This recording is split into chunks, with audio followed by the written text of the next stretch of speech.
with the Lucrative Youth, and this is Into the Mind of Haze. Like, get into this field, though. Like, one of my cousins, his name is Scully Cruz. Since I was a kid, like, we grew up together, so they would always, like, spend the night in my house. I would go to their house, like, play video games, like, kid stuff, you know? yeah. And he started, he was always into music, so he would put me on to shit. I think he was one of the first people to show me Bone Thugs, because he loves Bone Thugs, yeah. So, Bone Thugs and Harmony, he put me onto that. I kind of was already into hip-hop because my dad, like, my mom and my dad are split up, so I would go spend the night, weekends or whatever, it's the summer or whatever at my dad's house, and he would play, like, Eminem, like, shit that a kid is not supposed to be here. I'm glad he did it, though. But, that's good, though. Shit that a kid is not supposed to. Tupac, Eminem, DMX, like, shit like that. Your dad was barking inside the car. Yeah, he's like, oh!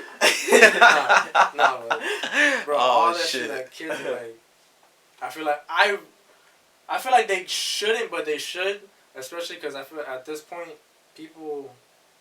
kids nowadays, sometimes they're shielded away from the world. Like, let's say private school, if you went to like a secluded private school, until the point you're going to high school, that shit's gonna like hit you differently than it's gonna hit everybody else that went to public school their whole life, that kind of like been around all the like ratchetness, or like you get like you just like get more experience. I feel like through public school, like more street smart. You get more 100%. Yeah, because become less antisocial too, cause you get to like socialize with people. Everybody, and then you got like event parties that go down. I drifted off. What the fuck was I? How did I get into it? Whatever. Yeah. Your cousin. My that cousin, was your cousin. My cousin. He would rap and shit. He started to make beats on FL Studio. I don't know if someone put him onto it, but whatever. He learned how to make beats, and then ever since he showed me that shit, I was like, bro, I want to try that shit too. Like, and I kind of looked up to him because he was my bigger cousin. So I was like, yo, I want to do that too. So it started off with beats. I would make beats, and then I would want to rap because I've always loved music. So I was like, why not fucking do this too? Make music, but then I didn't have a lot of bread, so that's why I kind of wanted to learn everything, so I don't have to go to people to pay for it or whatever. I was like, fuck it, I could just do it myself. So I started learning how to engineer. I got an internship at Starboy Studio. That's how I met Format. I had an intern there with him my first day. Format's the owner of the studio. Of this? Yeah, this studio. So this is dope. Literally the day I started interning was his last day over there. So I interned him one time only. And then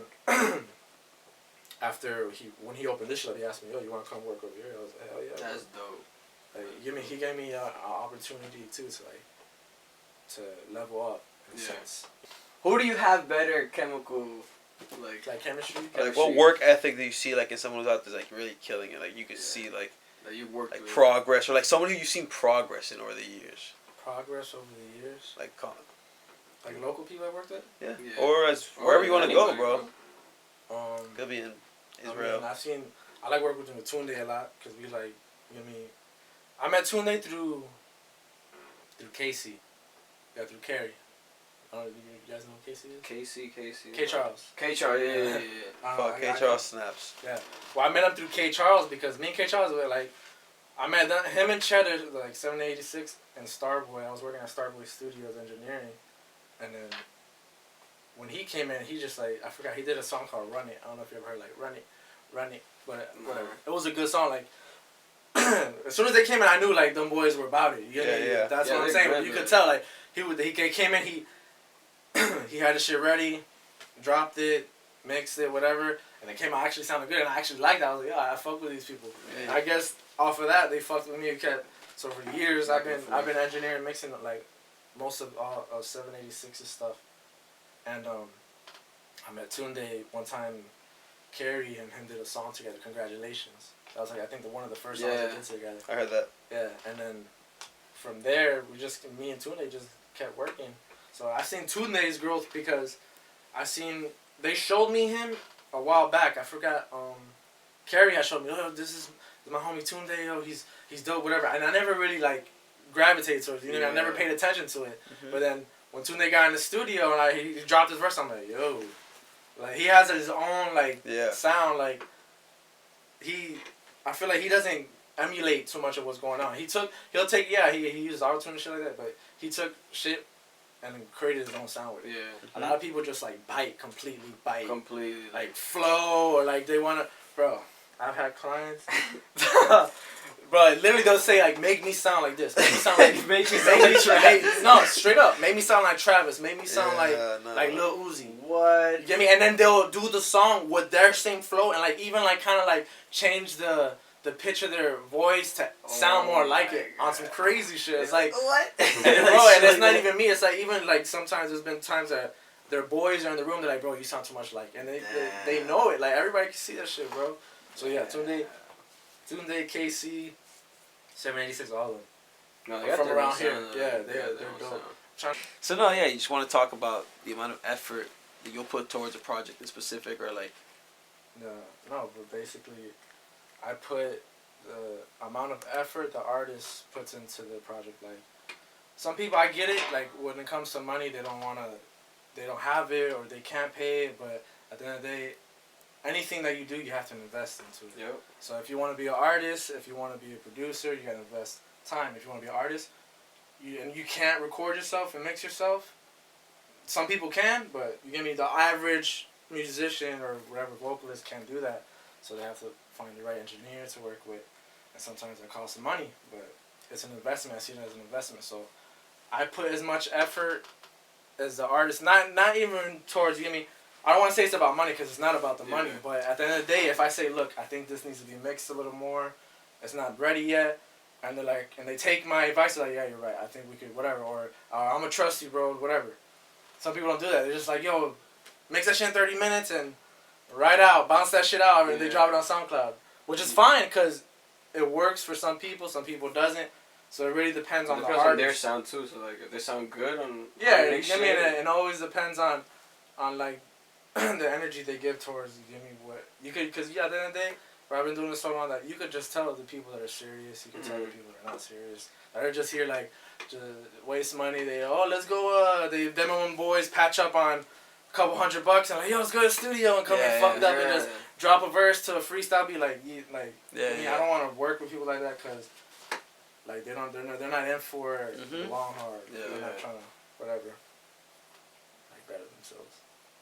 Cause people, I've seen it happen too. People just like spend bread just to come to the studio for the videos, making videos. Bro, you would be Snapchat, surprised. You would be surprised. And then they drop like 2 bars and be like, dog, I think I snapped. What you think? And then you be like, damn, that shit's so hard. And you gotta gas it a little bit. Yeah. Nah, but I try to be honest with like the artists about when they ask me. You gotta think about it to a certain extent. Like, since this is my job, you can't just bash somebody because then they won't feel comfortable with you.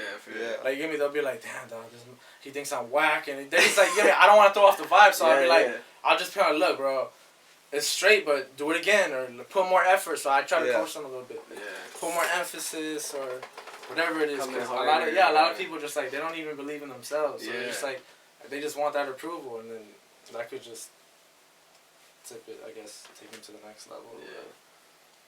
But I see a lot of people that just do that. Just come here for the videos, for the gram, for the snap. So like, what differentiates like an artist for that? Like, when do you know when someone comes in and they're like faking it, but like, what do you have to really see in an artist to come in and be like, oh, okay, this guy might be somebody I should really take serious with because he looks like he's gonna match my effort, or like, I look like I can enjoy with that. Well, it depends because everybody has their different ways of working. Like, there's some people that prefer to come in and freshly like start something off fresh, like.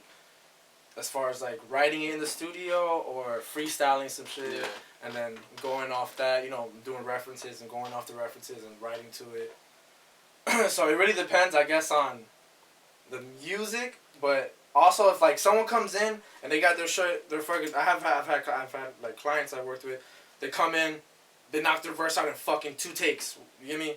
Like if they rehearsed it, they took like that's what I'm saying. So it also depends. They're the people that probably rather not waste their money for the time that they're getting. So it goes back to like, it's not really about the money, it's more about the effort. I could tell that they're on point with this shit. Like, yo, I came in, I had my verse ready, and we'll knock this down, we'll spend some time mixing it, we'll go on the next shit or whatever.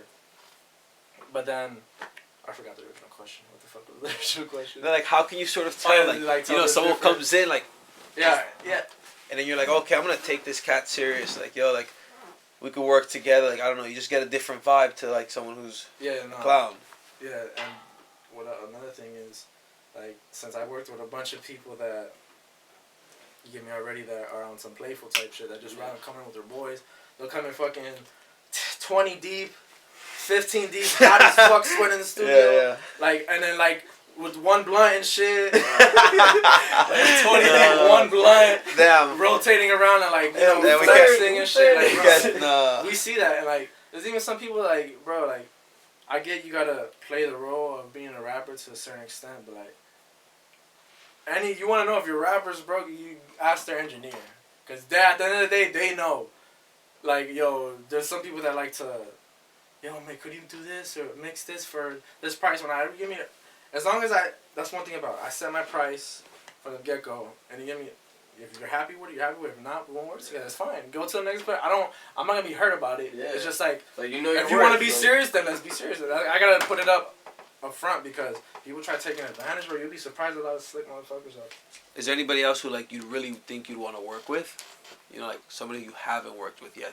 First and foremost, probably, like, Kanye, Drake, obviously. Yeah. Because, like, those people actually, like, for me, when my growing up era, because people don't understand because they grew up in the fucking 80s and 90s, so they don't understand the way we grew up. Like, I grew up and I didn't hear some of these people, like, I'm sorry if I offended you, but I grew up on, you get me, different shit. And then the point that we were going through high school, like, you get me, going through puberty, all this music is coming out, so I feel like that kind of, like, it sticks with you more because, like, you also grew up on that. So, like, Kanye, he's, like, my favorite rapper of all time. Artist of all time. Kanye is something. Yeah, I feel like he's one of the most influential artists like of all time, bro. Like that whole auto-tune shit. Yeah, T-Pain kind of made it like industry, but he used it the way it's supposed to be used. T-Pain used it to like make his vocals. Yeah, really, it was more of effect because T-Pain could already sing. Yeah, he could sing. He could sing his ass off. So the auto-tune is just gonna like kind of enhance that shit more. Yeah. But Kanye used it like when he came out with like Put On. I put on. Like, so remix. So hard. He did it differently. Like he rapped with it, but it was melodic. Yeah. It was like it was differently. I don't know. But yeah, Kanye. I understand. Kanye, fucking Drake, cause Drake like he kind of make that whole singy shit. That whole like that he made that a wave. Like he took it to another level. Like that R&B. But he's singing, rapping. Yeah, it's like R&B trap, but like I don't know. He took that shit to a whole nother level. Like I've never heard anyone do that. So I've listened to Drake since he came out with mixtape shit, like Comeback Season. Yeah, 5.